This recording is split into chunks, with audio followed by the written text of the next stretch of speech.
My brother and his wife stayed in my home rent-free for 5 years. They secretly spent $100,000 on renovations and demanded I pay. Can you imagine your own family, your flesh and blood, trying to bankrupt you with a calculated, months-long scheme that felt like a punch to the gut? Because that's exactly what my brother and his wife did, and the bill for their betrayal? Nearly $100,000. What the hell would you do when your supposed loved ones turn your generosity into an audacious heist? My name is Alina, and I've learned that there's a special kind of betrayal only family can deliver. It cuts deeper because it's wrapped in years of shared history, of supposed love. The source of my particular lesson? A 2-story duplex on the east side of town. It wasn't just bricks and mortar to me, it was my declaration of independence. My nest egg. The proof that I, Alina, the one who always seemed to be scrambling, could actually build something solid. I bought it 5 years ago. It was a mess. Peeling paint, questionable plumbing, a garden that looked like a science experiment gone wrong. But it had good bones. I saw the potential. I also saw my younger brother, Kai, struggling. He just married Jordan, and they were stuck in this tiny, overpriced apartment, barely making ends meet.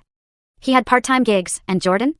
Well, Jordan was mostly focused on her social media influencing aspirations, which, let's be honest, hadn't quite taken off. It's perfect, Alina. Kai gushed when I first showed him the duplex. Still a mess, but mine. You're amazing. I'd already been thinking.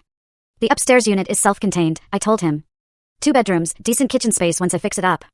Why don't you and Jordan move in? No rent. Just cover your own utilities. Get on your feet.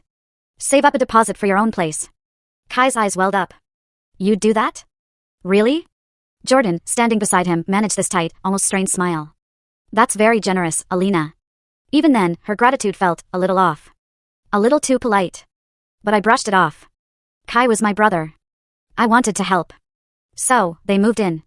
I, meanwhile, lived in my own tiny rental across town, pouring every spare cent and moment into renovating their unit first, then the downstairs one, which I planned to rent out to cover the mortgage. I worked double shifts at the restaurant, took on freelance graphic design projects that had me staring at a screen until 3 a.m.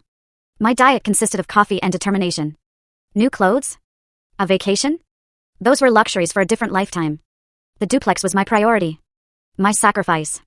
For the first year, they were great. Kai would sometimes help with the heavy lifting on my renovation days. Jordan would occasionally bring me a glass of lemonade, complimenting my progress with wide, seemingly sincere eyes. You're making it so beautiful, Alina. We're so lucky. But slowly, things began to shift. It was subtle at first. After I finished the downstairs unit and got good tenants, the mortgage was covered. But property taxes and maintenance were still a beast. One summer, their air conditioner broke. It was an older unit, sure, but I suspected they'd been running it non-stop at Arctic temperatures. Alina, Jordan bottom left of screen, click full story.